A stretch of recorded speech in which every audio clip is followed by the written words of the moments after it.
طابت أوقاتكم مشاهدي الكرام، أهلا بكم في صوت اليمن. من بين المشاكل التي تؤرق مستقبلنا هو ما سيفعله بنا وبالوطن أطفال اليوم الذين تم انتزاع طفولتهم ورميهم في الحرب، وعليه أن يختار إما أن يكون قاتلا أو مقتولا. انتفض العالم عندما بث تنظيم داعش الإرهابي مقاطع تلفزيونية لتدريب الأطفال في سوريا والعراق عندما كان يبسط نفوذه على مساحة منهما.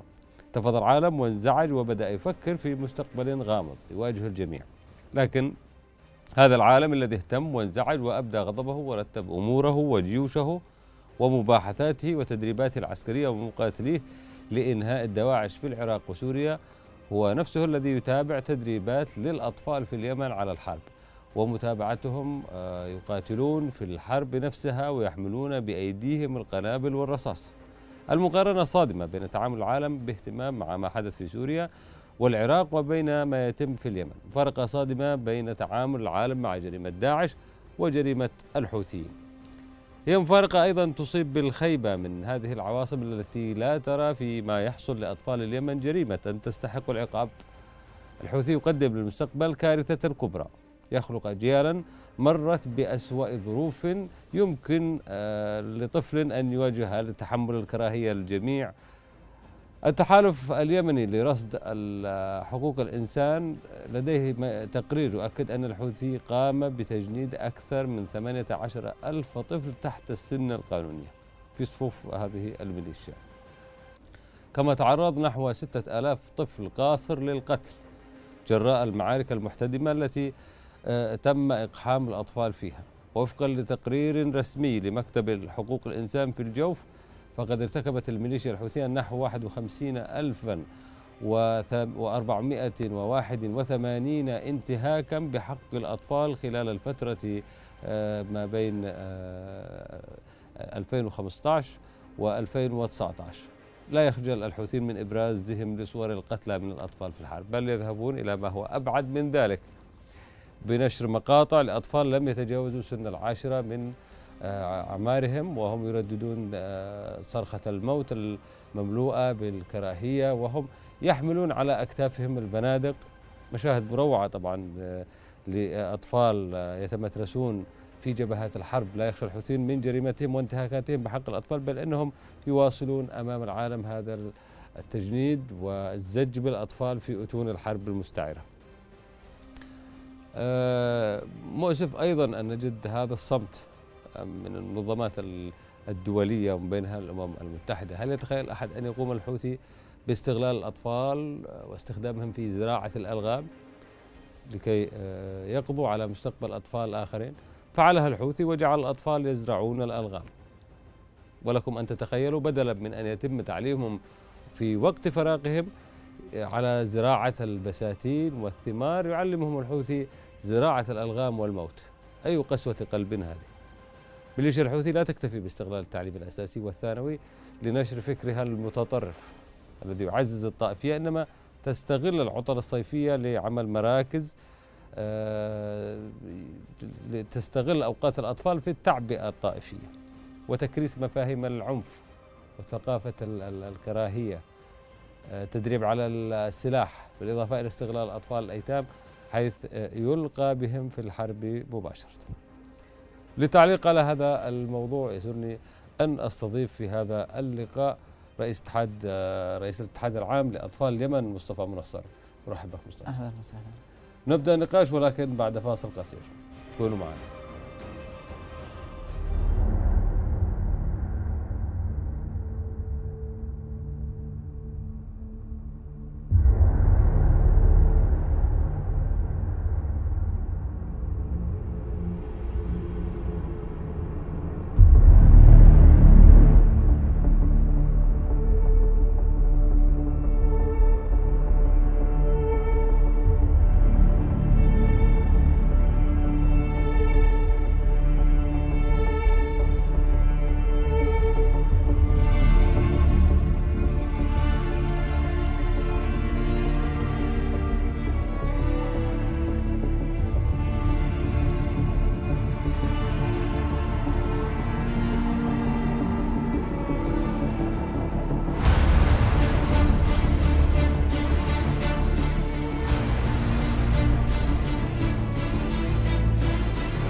أهلا بكم مجددا مشاهدينا الكرام، ورحب بك مصطفى منصر رئيس الاتحاد العام لأطفال اليمن. والبداية، كيف ترى وضع الطفولة في اليمن؟ أهلا وسهلا وشكرا لكم على الاستضافة في قناة اليمن اليوم، ونتمنى للقناة كل التوفيق والنجاح في أداء مهمتها ورسالتها الإعلامية المعتدلة. طبعا وضع الطفولة في اليمن لا يخفى على أحد أنه وضع صعب جدا، وأي بلد يعاني من الحروب والمشاكل والنزاعات لا شك أن هذه النزاعات تنعكس سلبا على مستقبل هذا البلد وعلى أطفاله وعلى المجتمع بشكل عام. لا سيما أنه عندنا خاصة احنا في اليمن أنه أطفال اليمن يمثلوا 10 مليون نسمة من نسبة إجمالي تعداد السكان، وهذا يعتبر عدد كبير جدا ونسبة كبيرة جدا، وتعتبر من أكبر النسب، يليها بعدها الشباب والمرأة. وضع الطفولة في اليمن وضع مأساوي مكلومة من كل الأطراف. كل أطراف النزاع شاركت في وأدها و النتيجة التي وصلت إلى ما وصلت إليها اليوم، يعني دون استثناء، لن نستثني أحد. اللي يجندهم واللي يقتلهم أيضا، والذي يحرمهم من حقهم في الحياة وحقهم في التعليم، وأيضا هناك الذي يقتلهم بالطريقة المباشرة أو الغير مباشرة. وأيضا حتى للأسف الشديد أنه هناك قضايا ناتجة عن المجتمع ذاته، يعني التي تحصل من أبناء المجتمع نتيجة لعدم الوعي أو نتيجة لقصور الفهم الحاصل في اليمن. ما المخاطر التي يتعرض لها أبناء أو أطفال اليمن في الوقت الراهن برأيك؟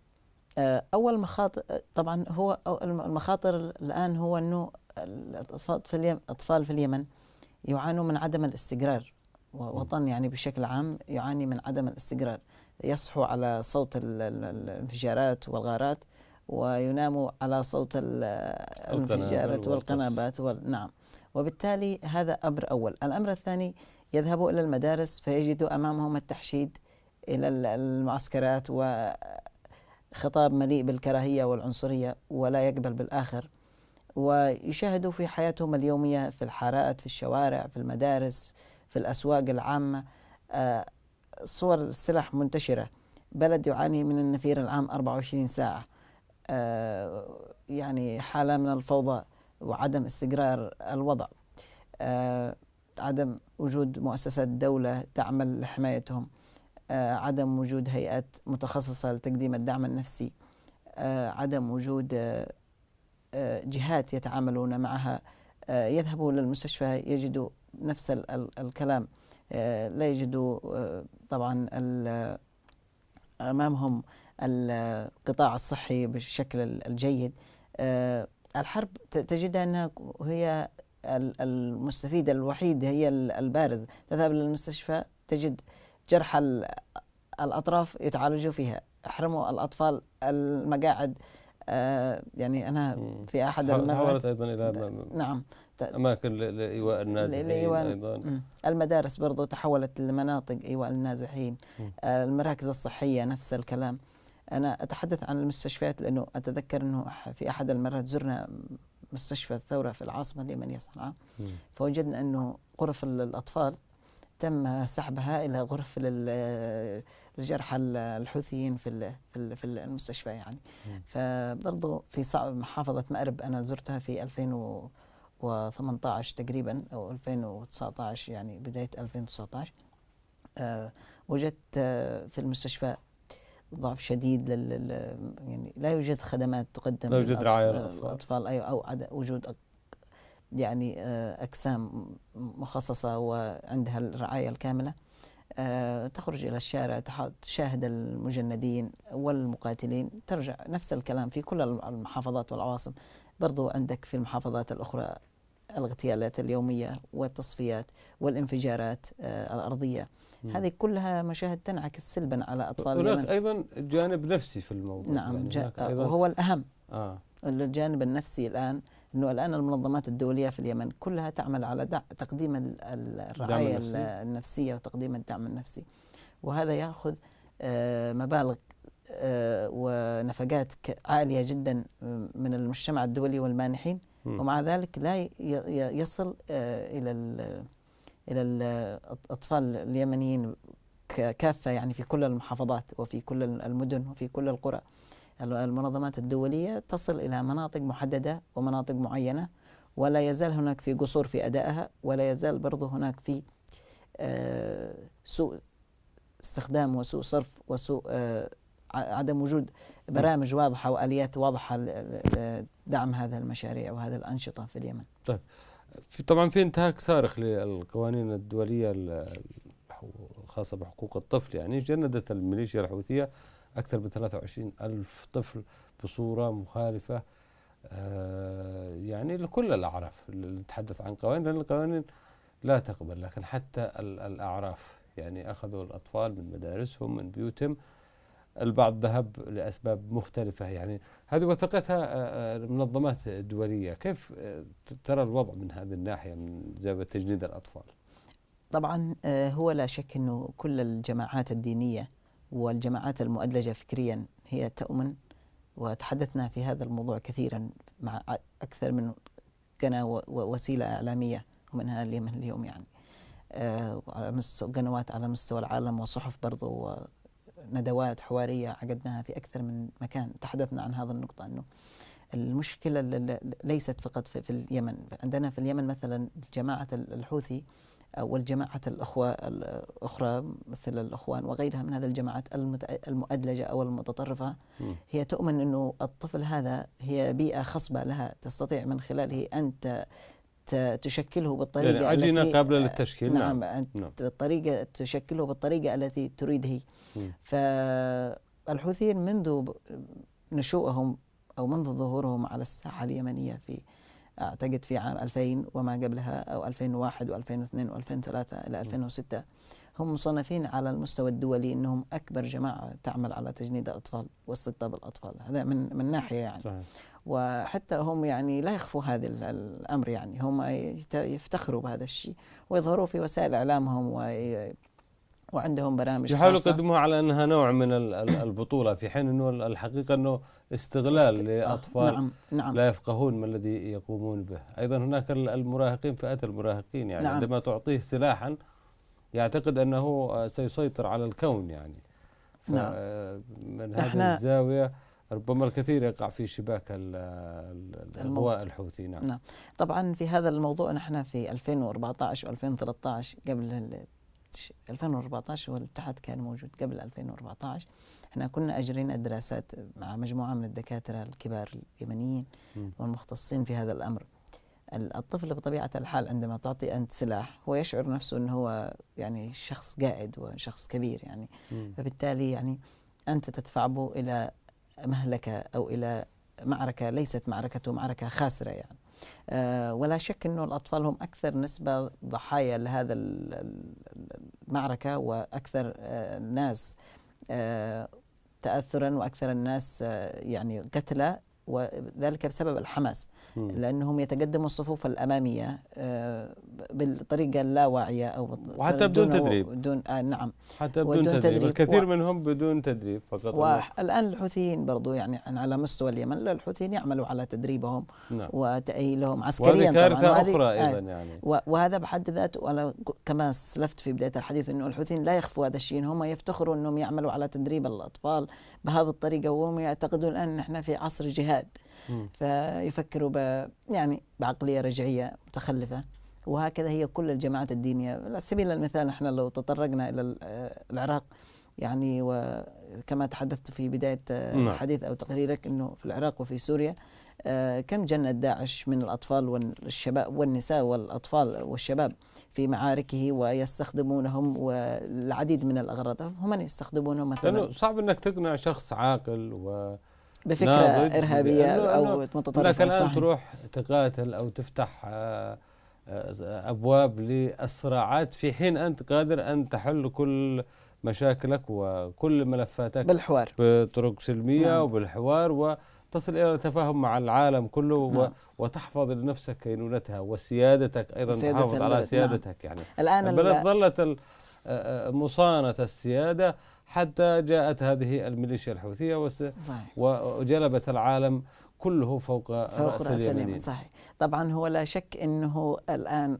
الخطاب الذي يروج لليمنيين أو للشعب اليمني أو خاصة الأطفال أنه الدفاع عن السيادة اليمنية والدفاع عن الكرامة اليمنية والدفاع عن القدس، يعني شعارات العروبة. تحرير القدس هذا أساسي عندهم. نعم. يعني هو طبعا لابد أنه يكون في المقدمة، وتحرير اليمن بالصرخة، بس هو بالصرخة. وبرضه تحرير اليمن من اليمنيين هذا أمر مهم جدا. وتبقى اليمن بس محصورة بهذه المجموعة الصغيرة يعني الذي لا تقبل الآخرين. طبعا هو أي مشروع على مستوى العالم، حتى الله سبحانه وتعالى لو لاحظنا في القرآن الكريم وفي أي كان المشاريع التي دائما ما تكون قائمة على الفردية وقائمة على الشخص الوحيد. مثلا عندك يعني المناطق الله سبحانه وتعالى أهلك كثير من القرى، وذلك بسبب أن هذه القرى هي مرتبطة فقط بنمط معين أو شيء معين أو شيء مخصوص، بينما المدن هي التي يكون موجود فيها المسلم والمسيحي واليهودي، تجد ازدهار وتنمية فيها. وبالتالي أي مشروع يعني منفرد أو يحاول أنه لا يجد حرية للآخرين حيكون بكل تأكيد منهزم. وكما حصل مع الحوثيين اليوم أنهم منفردين بالسلطة، مؤسسات الدولة منفردين بالإعلام، منفردين حتى بالمساجد، في المدارس، بكل شيء يريدوا كان هناك تعهدات بأنه يعني عدم الزج بالأطفال في المعارك، التوقف عن تجنيد الأطفال. كان هناك تعهدات من كل أطراف الحرب يعني. لكن ما يلاحظ الآن أنه لا يزال أو لا تزال عملية التجنيد والتحشيد مستمرة، وهدفها الأول هم الأطفال. متى يتوقف هذا العبث برأيك؟ أنا من رأيي أنا عندما تنتهي الحرب يعني أو عندما يتم انتصار يعني القوى الوطنية على هذا القوى الرجعية، يعني هذا كخطوة أولية يعني، أو عندما يحصل استقرار. لكن الإشارة إلى حديثك أنه الأمم المتحدة هي كانت صنفت جماعة الحوثي، وأيضا صنفت الشرعية، قوات الشرعية، وبرضو صنفت دول التحالف في قائمة سوداء للمنتهكين في حقوق الأطفال يعني في اليمن يعني. فالحوثيين هم بطبيعة الحال هم عصابة، صعب أنك تستطيع أن تلزمهم بشيء معين، هم ليسوا دولة. لكن التحالف انه دول ممكن انه يستطيعوا ان يلزموا بشيء معين، او حتى الشرعيه، لانها امام المجتمع الدولي هي عندها قرار دولي يعطيها الشرعيه الدستوريه او الشرعيه الدوليه لممارسه، عندها سلطه، هي سلطه موجوده ولها نفوذ ولها ارض ولها سماء موجودة عليها، وبالتالي يستطيع من خلالها المجتمع الدولي ممكن نقول أنه يستطيع أن يفرض على الحكومة اليمنية أو على الشرعية أو القوات المسلحة التابعة لها أو الجماعات التابعة لها نوع من الإجراءات لكن الحوثيين هم الآن ليسوا دولة، يعني ليسوا جهة رسمية يتخاطب معهم. 6,000 طفل سقطوا في هذه الحروب من اليمنيين يعني هذا عدد مهول، هذا يستدعي انه العالم كله يقف. يعني لماذا يعني هذا الصمت المريب من كل الاطراف سواء المحليه او الدوليه؟ أليست قضيه تستحق ان نقف امامها؟ لانه نتحدث عن مستقبل اجيال، مستقبل بلد. صحيح. يعني نتحدث انت عن جيل يسلم لجيل. عندما نتحدث عن يعني لحد الان مثلا 6,000 طفل اللي قتلوا في المعارك، ما بالك الذي قتلوا جراء الحرب أو القصف أو تبادل إطلاق النار، غير أولئك المعاقين نفسيا، غير أولئك المعاقين جسديا بسبب الألغام وإلى آخر ذلك. أليست هذه القضية تستحق منا التذكير بها وجعلها قضيتنا الأولى؟ طبعا يا أستاذ عبد الولي، نحن الآن في شهر ديسمبر، وهذا شهر ديسمبر يحتوي على عدد من الأيام العالمية المعنية في هذا المواضيع. نعم. غدا الميثاق العالمي لحقوق الإنسان. نعم بالطبع شهر ديسمبر. وبرضو قبل 3 أيام كان اليوم العالمي لذوي الإعاقات الخاصة وذوي الاحتياجات الخاصة. اليوم العالمي برضو للاجئين. كما تحدثت أنه اليمن الآن هناك إعاقات، هناك جانب نفسي، جانب صحي، كل ذلك. صحيح. هذا كلها مشاكل كبيرة جدا يعني من هالمجتمع. سألت سؤال مهم إنه لماذا العالم لم يقف، أو لعل بصراحة إنه للأسف الشديد إنه هذه الحرب الكونية الموجودة في اليمن كشفت اليمنيين أو عدد كبير من الشعب اليمني عن مدى تخاذل وزيف المجتمع الدولي قضاء القضايا الإنسانية والوطنية. هي كلها شعارات زائفة للمتاجرة فقط. بالضبط. وبرضه كانت مكشوفة من قبل، يعني المجتمع يعني الدولي أنتم خلال عملكم مثلا في الاتحاد العام للأطفال اليمني، يعني كيف كان تعامل أو تجاوب الجهات الدولية والمنظمات الدولية معكم؟ والله في تجاوب، يعني عندما نطرح آراء أو نطرح مقترحات، يعني كنا في اليمن نطرح آراء ومقترحات في قبل الكلاسات أو خلال فترة الحرب. نعم. وقبل الحرب برضو، بس خلال فترة الحرب أنا أتحدث أنه كنا نطرح في كلاسات لجنة الطوارئ أو ما يسمى لجان الحماية التابعة للمنظمات الدولية في الوضع في اليمن، ونطرح آراء كثيرة، لكن ليس ذاك التجاوب المطلوب، يعني الذي نريده مجرد هز رؤوس يعني بالضبط.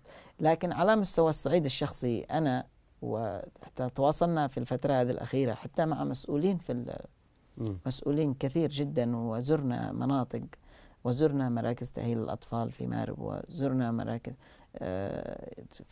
يعني تحدثنا في بداية الحديث أنه برضو حتى في تقديم، يعني في جزء من تقديم هذه الخدمات في مارب. أنا رأيت مركز الإغاثة الإنسانية يقدم خدمات جيدة يعني للأطفال هناك ذوي الإعاقات الخاصة وضحايا الألقام.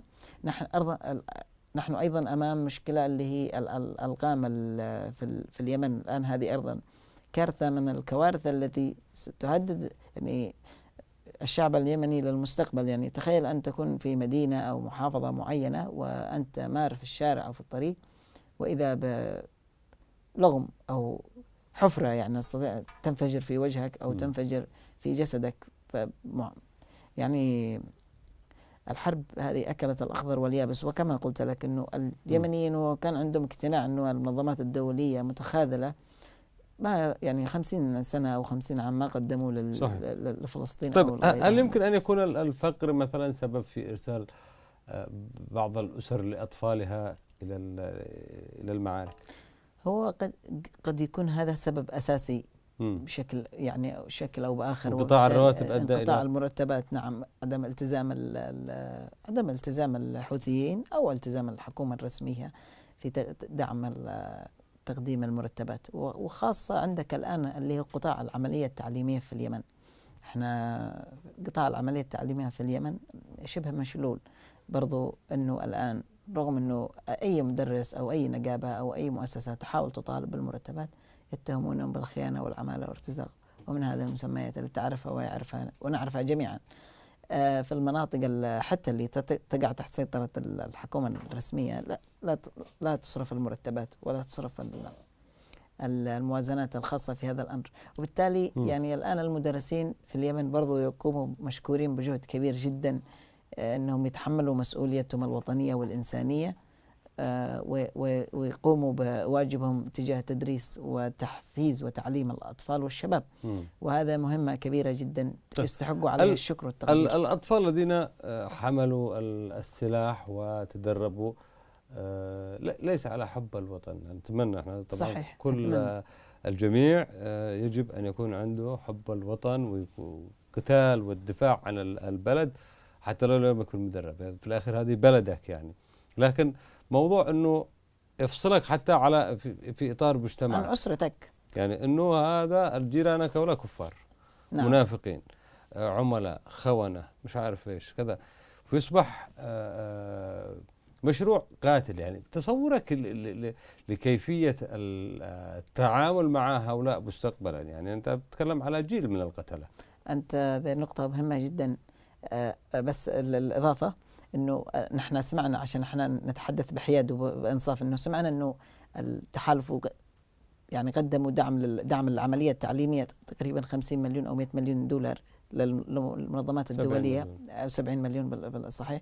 لكن لا نعلم المنظمات اليونسف للأسف في هذا الأمر متخاذلة نوعا ما ومتواطئة مع الحوثيين في عدم إيصال هذه المرتبات للمعلمين بطريقة رسمية ومباشرة. نحن نتمنى أن يكون في آلية أوضح من هذا. في إطار هذا النقطة الذي تفضلت بها، طبعا لا شك أنه نحن نفتخر أن يكون هناك شباب واعي وجيل مجتمع واعي ونظيف يؤمن بأهمية قيم الولاء الوطني وحب الوطن وحب الوحدة اليمنية وحب الجمهورية اليمنية وحب الثورة اليمنية، الثورة اللي هي 26 سبتمبر و14 أكتوبر و30 من نوفمبر. يعني هذه الأيام الوطنية الموجودة في تاريخ شعبنا اليمني العظيم.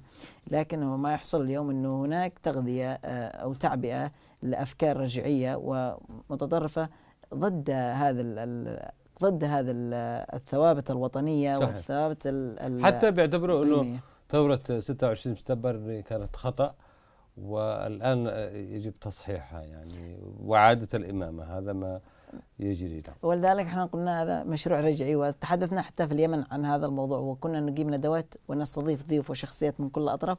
وتفاجأت أنا شخصيا أنه كان في ضيوف يحضروا لهذه الندوات ويقولوا عن ثورة 26 سبتمبر إنها ليست ثورة وإنها انقلاب. فلتكن انقلاب، فلتكن ما كانت. يبقى المهم أن الشعب اليمني اختار 6 أهداف من يحكمه، واختار 6 أهداف والصندوق هو من يحكم الجميع. نعم. إذن هذه الجرائم الحوثية بحق أطفال اليمن كفيلة بأن تجعل القيادات الحوثية خاضعة للملاحقة والمحاكمة وتعريتهم أمام الرأي العام الدولي.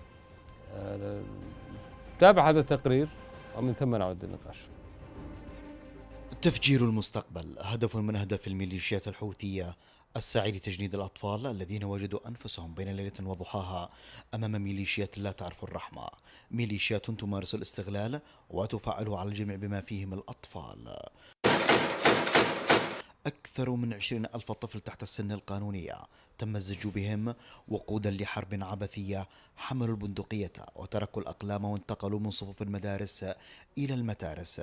هذا ما تؤكده أكثر من 6,000 جنازة حوت بداخلها أشلاء الطفولة والأحلام الميتة. المدارس والمراكز التعليمية والدينية والصيفية حولتها الميليشيات الحوثية لمقرات الموت المؤجل تحت إشراف القيادات الحوثية مقابل فوائد مادية أو عينية أو مناصب سياسية. تقارير رسمية تؤكد أن الميليشيات الحوثية ارتكبت نحو 51,000 انتهاك بحق الأطفال خلال الفترة من 2015 وحتى 2019. انتهاكات نتج عنها قتل وإصابات بالإعاقة والتشوه، بالإضافة إلى إصابة الآلاف بصدمات نفسية جراء الحرب وعمليات نزوح مستمرة التي تحتدم فيها المواجهة ضد الميليشيات الإرهابية. ميليشيات الحوثية ما زالت تمارس شتى أنواع الاستقطاب للأطفال بالترغيب والتعبئة الفكرية أو بالتجنيد الإجباري واستغلال الظروف الاقتصادية. مراقبون يؤكدون أن على الأمم المتحدة والمنظمات الإنسانية تبني حملة دولية لإجبار الميليشيات الحوثية على الامتناع الكامل وغير المشروط عن تجنيد الأطفال، وإنشاء مراكز تأهيل نفسي وصحي تقدم الخدمات التأهيلية اللازمة للأطفال الذين تعرضوا للعنف والتجنيب المدارس والمراكز التعليمية وكل المؤسسات المرتبطة بها أي اعتداءات أو استعمال آخر غير التعليم.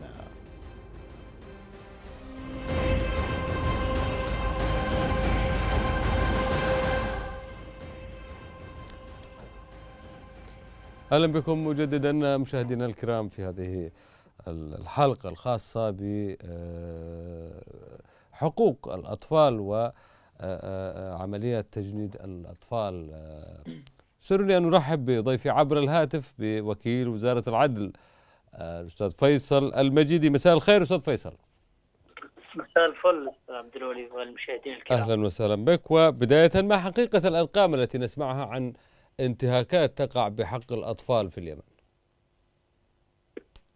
نعم، الحقيقة أن عملية تجنيد الأطفال وإهدار دمائهم في الجبهات واستغلالهم بكل معنى الكلمة من قبل ميليشيا الحوثي لم تعد حقيقة محل بحث أو محل يعني استقصاء من قبل المنظمات، بل هي ظاهرة حقيقية. لكن نتحدث عن أرقام مهولة اليوم. نعم. نعم أخي الكريم، حقيقة أنا من خلال متابعتي حقيقة لوزارة الشؤون الاجتماعية وأيضا تقارير المنظمات الدولية، أنا أعتقد أن الأرقام التي تأتي ربما هي أقل من الواقع، باعتبار أنه يتم استغلال حتى كما تعرف المدارس بشكل كبير، ويتم تسريب بحيث أن العملية التعليمية طبعا من خلال الاستقصاء بالفعل يجري تفريغها من هؤلاء الطلبة، واستغلال حتى يعني منح الدرجات للطلاب، الدرجات العالية لمن يسمونهم بالمجاهدين دون أن يحضروا إلى المدرسة. وفي الأساس الميليشيا تسعى لمحاربة أدوات التنوير ومن ضمنها المدارس، باعتبار أن تجهيل الشعب يضمن لها جيش كبير جدا وعتاده للأسف الشديد من هؤلاء الأطفال. إذا نحن أمام عملية ممنهجة، والأرقام كما ذكرت أنت بالفعل أرقام مهولة، لكن في الأساس أعتقد أن الكثيرين قد طرقها هذا الموضوع. ميليشيا الحوثي مدرجة ضمن قوائم العار للأمم المتحدة منذ سنوات طويلة، منذ بدء الصراع في اليمن. طيب أستاذ فيصل، خطورة استخدام الأطفال في زراعة الألغام والعبوات الناسفة، يعني اليوم نتحدث عن عمليات كبيرة يدفع بالأطفال للقيام بهذه الأعمال، عملية زراعة الألغام. طبعا الأمر غاية في الخطورة، أنت تتحدث عن مستقبل وعقل اليمن. هؤلاء الأطفال للأسف الشديد الآن يتم تدميرهم نفسيا بمثل هذه العمليات. وفي الأساس المعنى القانوني والمفهوم القانوني للتجنيد للأطفال ليس فقط استخدامهم حقيقة في العمليات العسكرية المباشرة، وهي في الأساس العملية الرئيسية لميليشيا الحوثي، ولكن في استخدامهم كما قضت المحكمة الجنائية الدولية على كثير من قادة الميليشيا في إفريقيا بالسجن لسنوات طويلة، ومنهم طبعا أحد قادة الكونغو التي حكمت عليه ب15 سنة بتهم تجنيد الأطفال، وهو كان يستخدم هؤلاء الأطفال كسخرة في المعسكرات. نحن أمام ميليشيا الحوثي حقيقة تقوم بكل المناحي المحرمة قانونيا، من ضمنها الخدمة في المعسكرات، وأيضا استخدامهم كما ذكرت أنت كزارعي للألغام، وهو أمر حقيقة غاية في الخطورة. إذن هؤلاء الأطفال يتعرضون بكل تأكيد في ظل نقص الخبرات لديهم وظل طراوة عظامهم، وغالبا ما يكون الضحايا أيضا من الأطفال أستاذ فيصل. بكل تأكيد. نعم الأطفال ضحية في الجانبين كما ذكرت أنت بالفعل أخي. يعني ضحايا الألغام كما نشاهد في الصور الكثير منهم من الأطفال، يعني لأنه عادة يمشون في المسالك والدروب، لا يعرفون ما يختبئ تحت الصخور أو تحت الأرض. الإشكالية أن ميليشيا الحوثي تحول كل شيء مدني إلى ألغام. نحن لا نتحدث فقط الآن عن الألغام المعروفة تقليديا، وهي المضادة للأفراد بأشكالها أو يعني للمعدات. وتعلم بأنه في الأساس اليمن سبق وأن أعلنت تخلصها من الألغام حقيقة في الأعوام السابقة، أعتقد أنه في العام 2012 وقد أو قبل ذلك.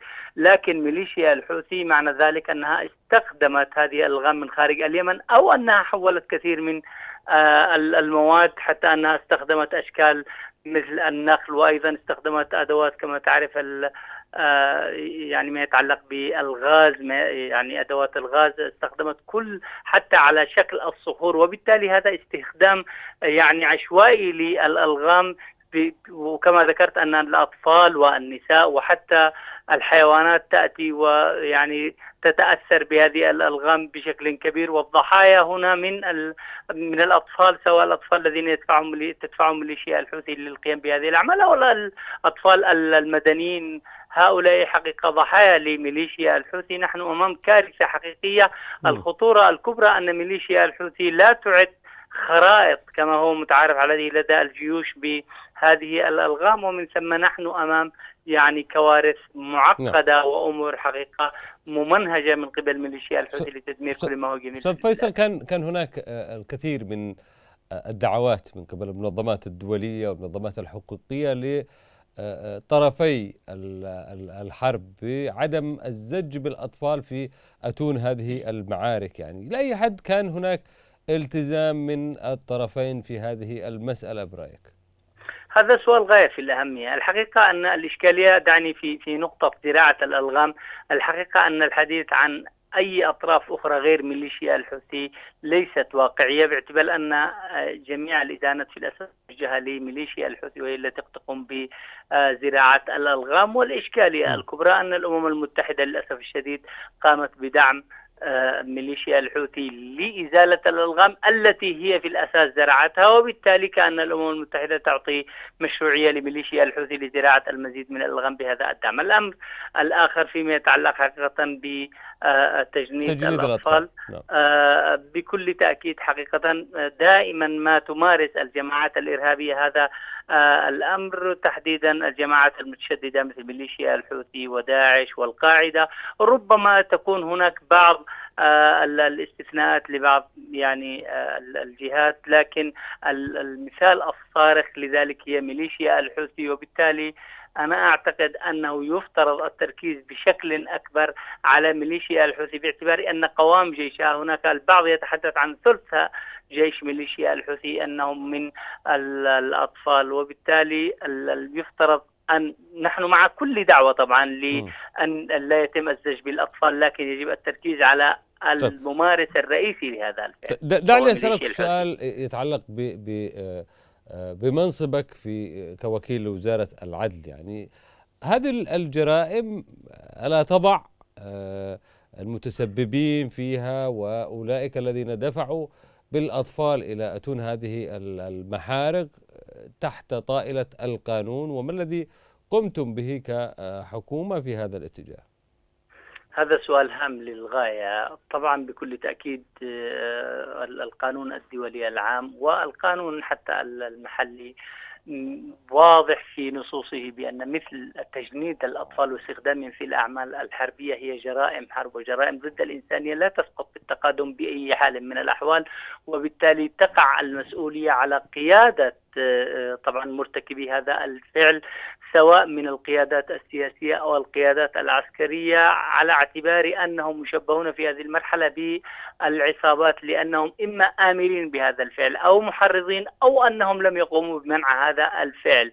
وبالتالي بالفعل إذا ما تم إثارة هذا الموضوع أمام القضاء اليمني بكل تأكيد فإنه سيقوم بهذا الفعل.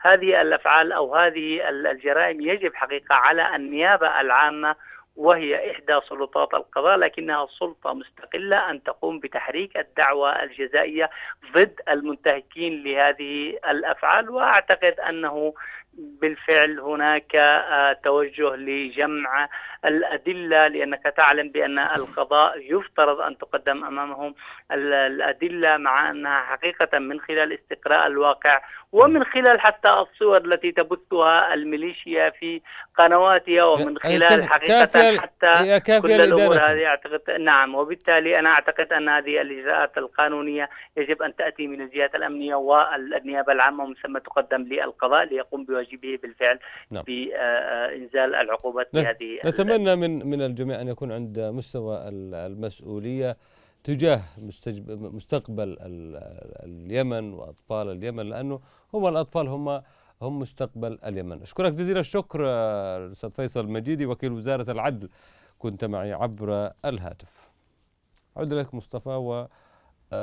والوكيل تحدث عن أهمية توثيق هذه الجرائم والتحرك وفقا للإجراءات القانونية عبر بلاغات، تسجيل بلاغات لدى النيابة. هل هناك بلاغات تسجل بشأن الانتهاكات بحق الطفولة؟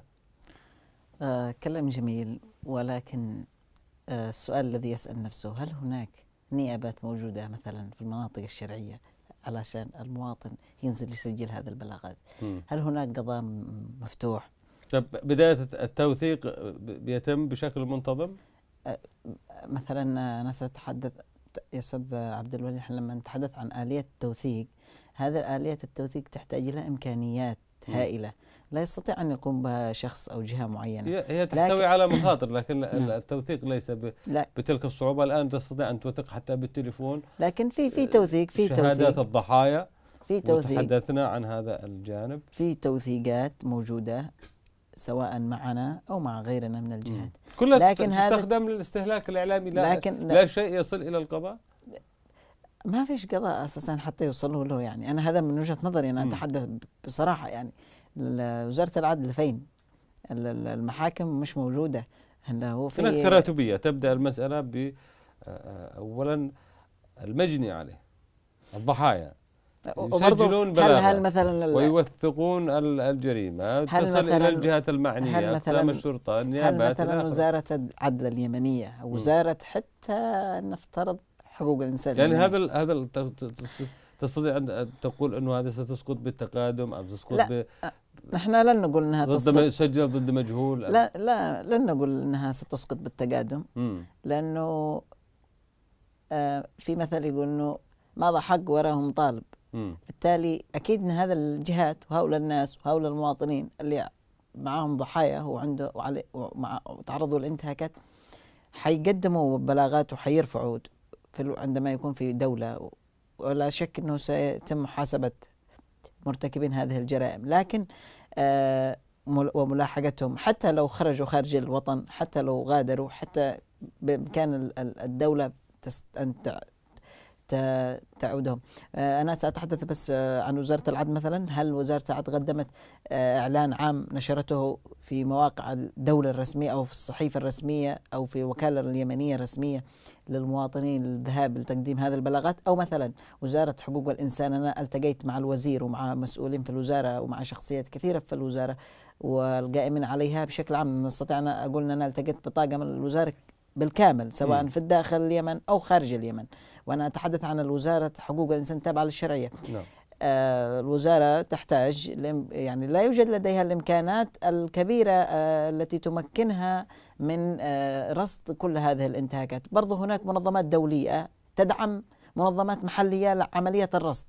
هذا المنظمات بدون ذكر أسماء، البعض منها منحاز نوعا ما لطرف من الأطراف، وأنا أستطيع أن أشير هنا أنه في منظمات تنحاز للحوثيين، في منظمات تنحاز يعني لا ترفع تقارير بطريقة مهنية يعني كبير.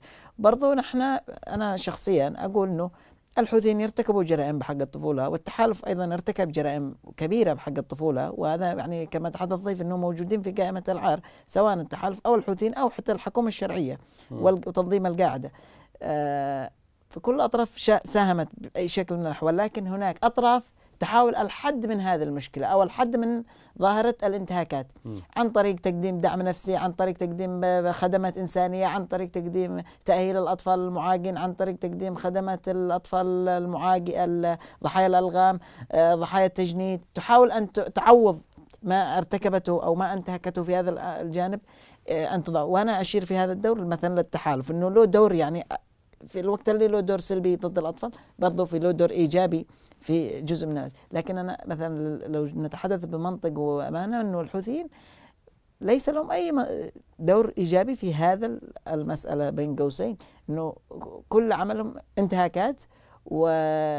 حتى دور الأيتام الآن دار الأيتام، وأنا ذكرت هذا في مقابلة في الصحيفة وأعتقد حتى برضه في القناة، أنه دار الأيتام حتى الموجود في العاصمة اليمنية الآن تم عزل مدير الدار السابق وتعيين مدير دار جديد. والأمانة أنا شخصيا حضرت أحد الفعاليات والأطفال في الدار يصرخوا الصرخة التابعة للجماعة، واعترضنا في حينها وجلسنا مع المعنيين عندما كان الشراكة المؤتمر وعد فيه محاولة لتثبيت مؤسسات الدولة، فكانوا يعني حتى يتم استخدام هؤلاء الأطفال لأخذ الدورات. 90 طفل من منتسبي دار الأيتام من أصل 200 دفع بهم إلى الحرب. هذا ما سمعنا. نعم. هو أنا اللي أتذكر إنه لما في هذيك الأيام كان في 20 أو 35 يعني هذيك الأيام يعني. فأكيد مع فارق السنة سنتين أكيد إنه حيوصل ل 90 وحيوصل ممكن إنهم يأخذوا كل الأيتام علشان يتخلصوا من الدين. تحدثنا عن أنواع الانتهاكات التي تمارسها ميليشيا الحوثي بحق الأطفال، كيف تصنف أعمال إرهابية يعني ما هي الأنواع الانتهاكات التي تمارسها بحق الأطفال؟ ده كان التجنيد، التقرير الدولي الصادر عن لجنة الخبراء في مجلس الأمن واللجنة حقوق الإنسان التابعة لمجلس حقوق الإنسان تحدث عن أن هناك يعني قضايا أخلاقية مورست بحق الأطفال. الله أستطيع أنه أنا أتحدث في الجبهات.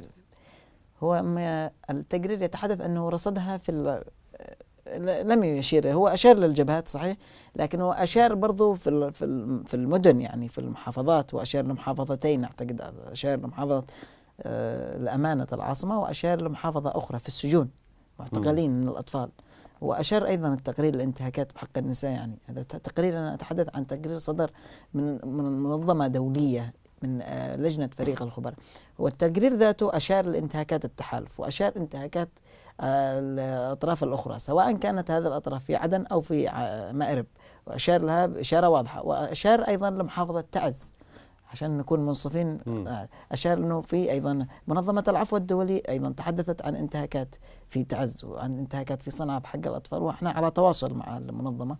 أنا يعني أعتبر ناشط إقليمي معها.